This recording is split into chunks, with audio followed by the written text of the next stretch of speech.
Hi, and welcome to Obscure Undead. I am Malek, and I'm with Azy. and today we have a very special guest. His name is Jacques Saph, who you might know from Sleeping Children, Masquerade, Virgin in Veil, you name it, a lot. And right now, our the purpose of this interview is for an upcoming album release will be released on July 1st, Cluster A by Carnal Machinery. Welcome, Jack. Thank you for Hello, being. guys. Can you tell us a little bit about your history as a musician? Yeah, it's gonna be a long one. So basically, as a musician, I started to make music in the late '90s when I was just a little teenager. So I started playing the bass and the guitar, and I had at first like a couple of shitty punk bands, like really bad gear, bad songs, bad playing, everything super bad. But it was to start. Then in 2000, I got started in some kind of cold wave band that I had with some guys who went to form on Dechowski later. So it was before Sleeping Children and before Dechowski, there was this band that I was part of. We only did 3 gigs and one demo. It lasted maybe a year and a half. So it was nothing big. And after that, there was Sleeping Children in the mid 2000, let's say. So that was quite a fun time. Sleeping Children with a lot of concert, an album, and many lineup changes because it was very chaotic all the time. But it was a fun time. After came Secular Plague, so that was years after Sleeping Children, and it started in the early 2010, and it's still somewhat active. I mean, there was something released in 2019, I think. So it's still when I feel like it. But it's not as it used to be, like a touring band or something like that anymore. It's just some couple of songs that came out from time to time. And then after Secular Plague, so I basically at the same time I joined Masquerade as a bass player, and I created Virgin in Veil, uh, in which I'm a vocalist and a bass player. Virgin in Veil, which is still active nowadays. Also with the pandemic, there's no any opportunities to play, to do anything. So it's kind of on hold at the moment due to the pandemic, but soon we're gonna get all vaccinated and we can get going back to do more things with Virginia. So that's a bit about the background, like everything I've done. And you've played guest bassist with quite a few bands and traveled, I think it looks to me like extensively around the world touring. Mhm. Yeah. I don't know exactly how many concerts I've done in total, maybe something like 150, something like that, I think. With all the projects together, maybe a little less than that, but I don't know. Over than 100, that's for sure. But yeah, let's say between 100 and 150, somewhere in between. I don't know exactly. And yeah, I've played pretty much everywhere in Europe. I played in the US, I played in Mexico, in Brazil, in Russia, and in Japan. I think that's it. Pretty much. Great. Pretty much everywhere. Yeah, I like to travel, so it's a nice thing. The It's a great. nice thing. What do you consider to be your musical influences when it comes to making the music that you're making right now? Right. Well, it's always the same stuff basically. Like I started by listening to The Cure and Sex Pistols in the late '90s when I was a teenager. Then I discovered deathrock, Christian Death, Cinema Strange, all that kind of stuff, which of course became my favorite genre. So the influences are pretty much the same as there's really like nothing new. No really no influences. It's new influences. It's just like, I mean, a lot of stuff, Carnal Machinery, if you remove all the synths and you would play this on guitar, that could make some nice Virgin Glass songs. So that's pretty much for me. For me, that's pretty much it. Like when I write Virgin Veil, I take a bass and a guitar, and when I write Carnal Machinery, I take a drum machine and my synth. But it's pretty much the same process, the same chords progression, the same dissonance that I like and that I like to put in basically in every song I make. But, my understanding, you also deal with some mental health illness and stuff like that. How is it to work and do music and dealing at the same time with all this? 'Cause I don't know which specific mental illness if you want to get into that. yeah, I suffer from paranoid personality disorder. So I'm basically a paranoid person. That's it. Well, right now I have a treatment, a proper treatment after doing some like kind of extensive therapy as well. So I'm getting better. I'm getting better, and music is really like, especially Carnal Machinery, is really catharsis for me. Like, all this negativity I have inside of me, putting it in lyrics and in songs, it's great because it's a healthy way of getting that out of me. You know, Right. I don't. I mean, it's better to write some fucking angry lyrics and sing them and really like feel them when you sing them and stuff, then instead of getting into fights or something like that, which is not nice. So for me, that's a way I see Carnal Machinery in that regard. That since it started really as something I've done, I did for fun. When I started it, I did not really think that I would make an album or anything.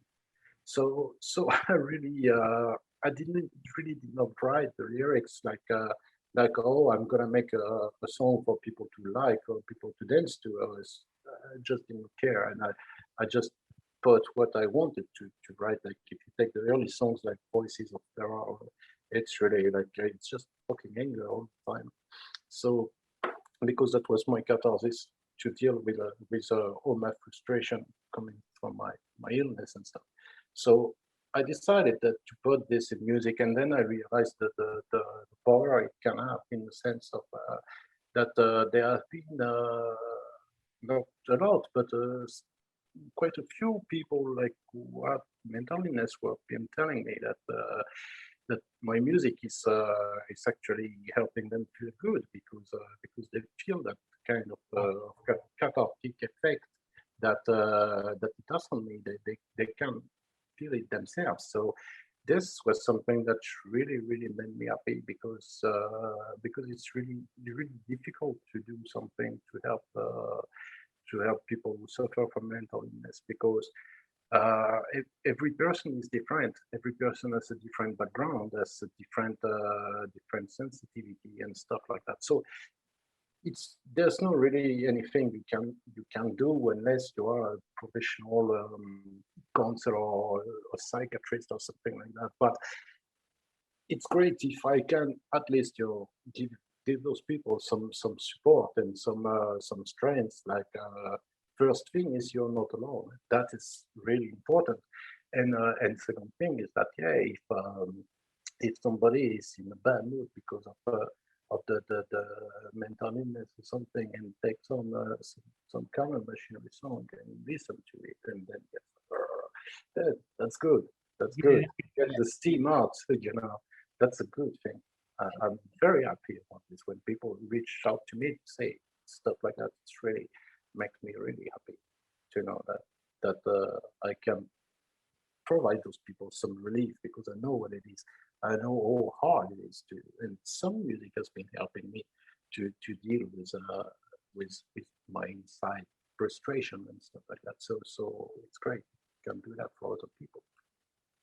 Great.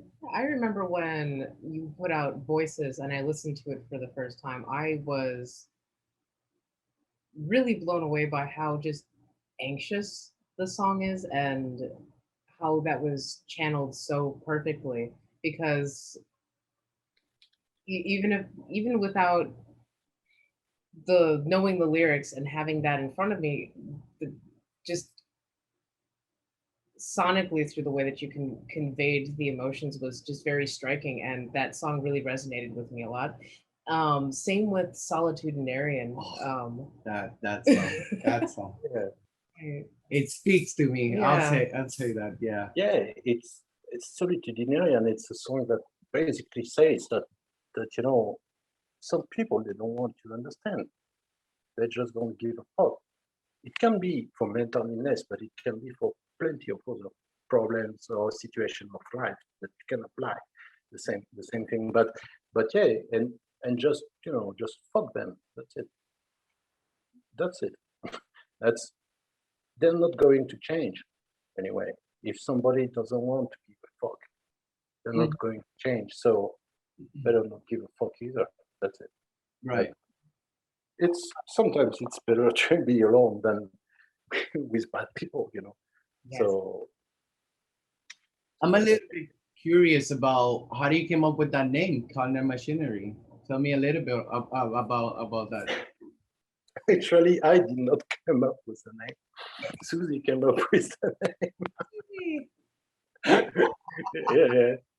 Yeah. She's very good at writing lyrics, writing Right.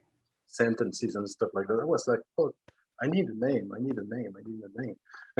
But what about Carnal Machine? Nice. We live together. We help each other all the time. That we definitely needs to be here too in the future, hopefully. Yeah. Yeah. So what can we expect from Carnal Machinery as performing open ups and events and stuff like that? Will we be able to see them live? Yeah, I suppose so. I suppose so. I'm totally up to the idea of making concerts. The thing with Carnal Machinery is that I'm all alone, and that's much more anxious situation than playing with other musicians.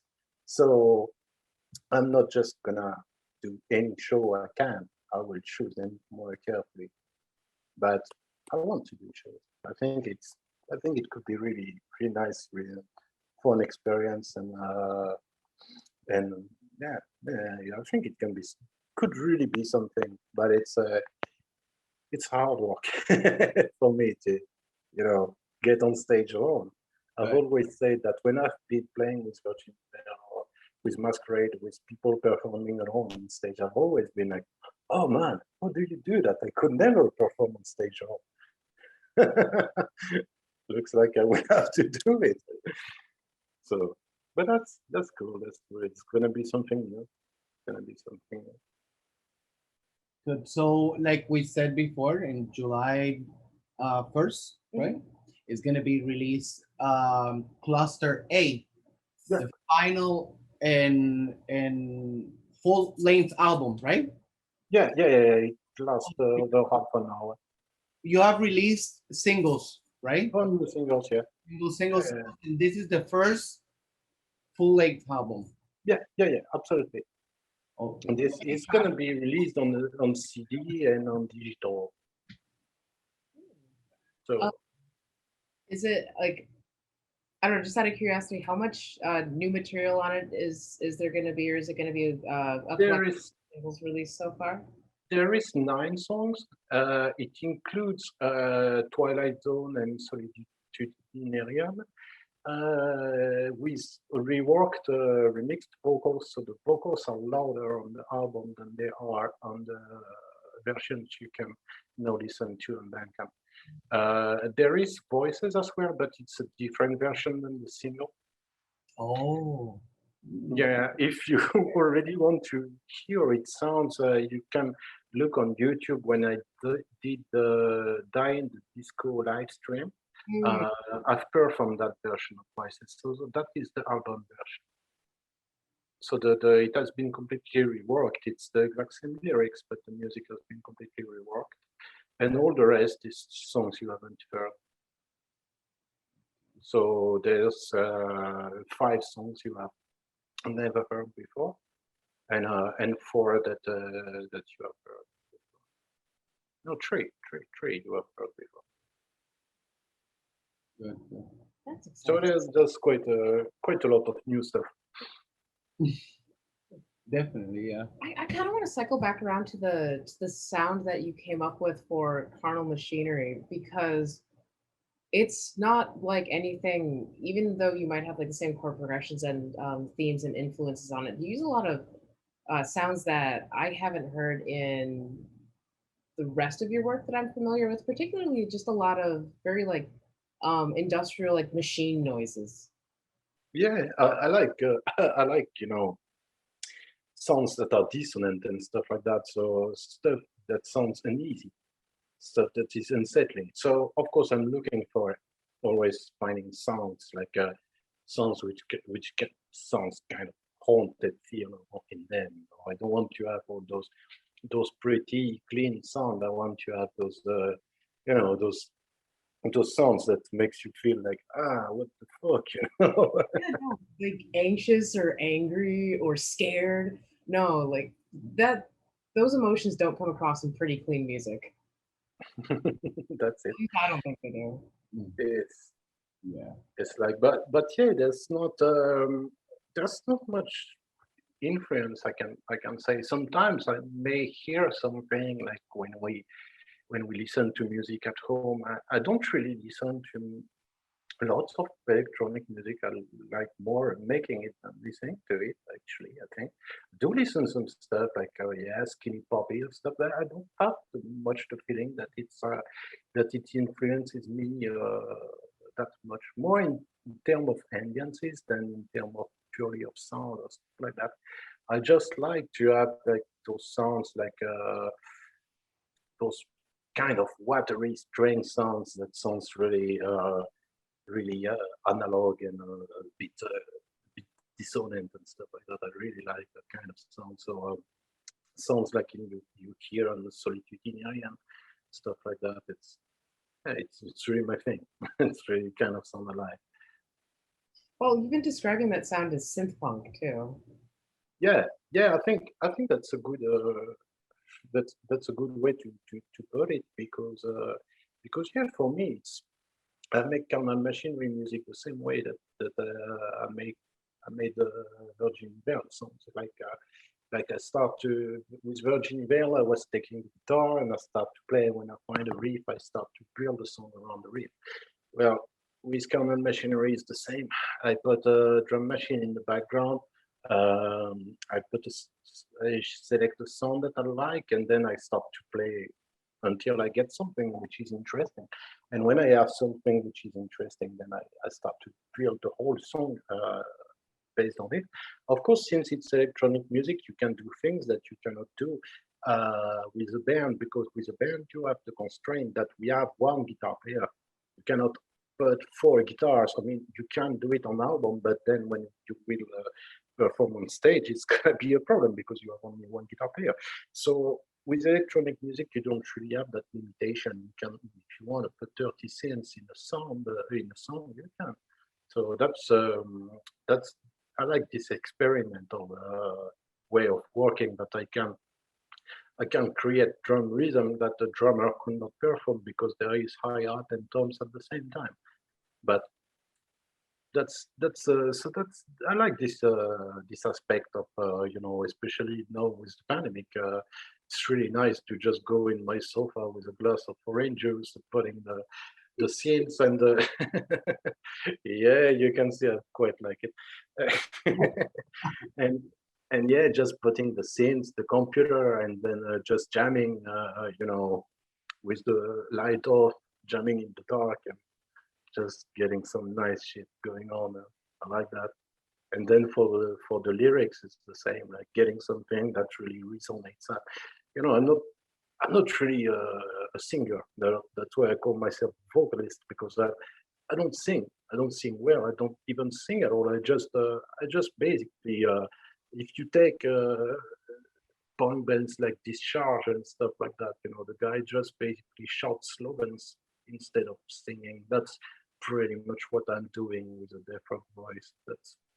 That's a bit like that, you know. It's I cannot really do like some singers sometimes, like, yeah, they sing so well, but I'm not really a singer myself. I'm more like a musician than a singer. So I just try to compensate what I don't have in terms of melody by reason. That's what I do. That's why I try to craft my lyrics to have some nice rhymes, so it can really have this kind of punchy effect with the vocals, because I cannot do some nice. I cannot do Yeah.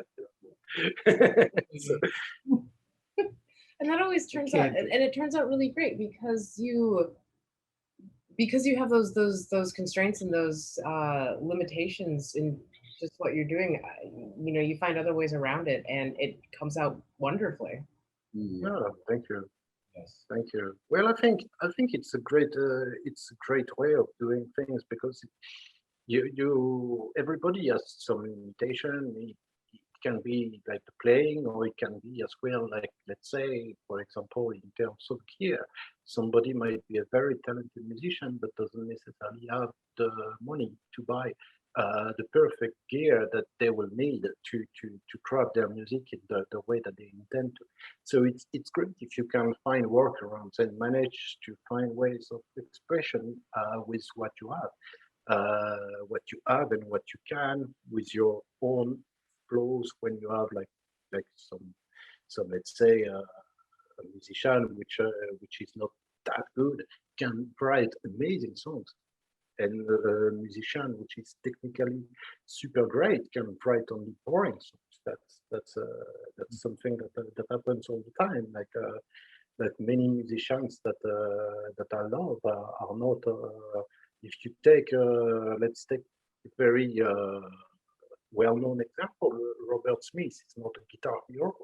He's not a guitar god like I don't know, those guys in metal who do crazy solos. He doesn't do that, but he writes amazing songs, and that's what people like Yeah. with it. So yeah, I think that it's good if you can manage to find workarounds and overcome your limitation by having more how to say, yeah, to when you have little less on some part, you try to compensate another way, make it work like that.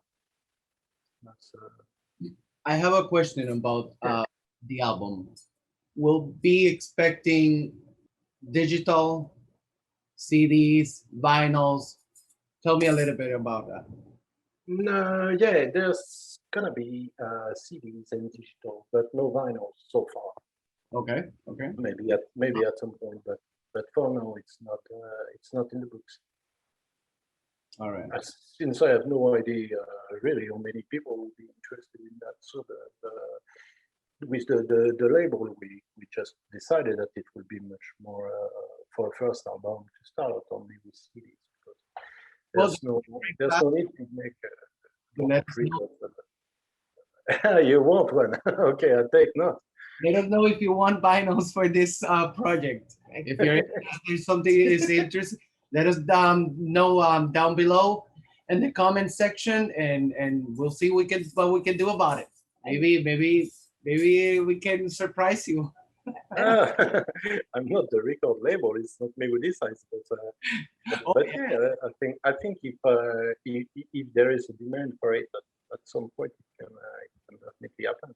can definitely happen. It's just that for now it's a new project, so I have to take things little by little and see how well it's doing with the digital and the CD, and then yeah, I suppose that if things go well, can happen. That we'll see that. And you're working with if I might be misremembering this, but you're working with Tomas on Back Cave Productions, yeah? Yeah, that's it. Yeah. Awesome. Awesome. Yeah, Yeah. I love his commitment to CDs and like physicals like that. I think it's really cool. Yeah. It's great because you know, a lot of record labels are really controlling of artists and stuff like that. And for some people, it can work well, but it doesn't work well for me. I don't like that. So I just, you know, want somebody which is easygoing, and I can just make my music, and it makes the CDs of it, and that's it. Yeah, you know, there's no need to complicate stuff. It's, you know, it's underground music. We're not gonna sell 25,000 albums. So there's no need to there's no need to go overboard. You know. Well, for the fans out there, all we need to say is that you can grab on July 1st your album, which it will be in Carnal Machinery Bandcamp in We'll put links down below, but it's Cluster A yes. July 1st on Batcave Productions. You know, buy merch, buy Batcave, CDs. yes. Jacques, send me your links to physical merch, and I can put those in the comments down below as well. Because I know for a fact that you have patches. Yeah. I have patches. I have t-shirts. It's too big for me. So. Awesome. Well, thanks for taking the time to talk with us. Yeah. This was very good. Thank you. All right. So sign off and bye. Bye, and thank you very much, guys.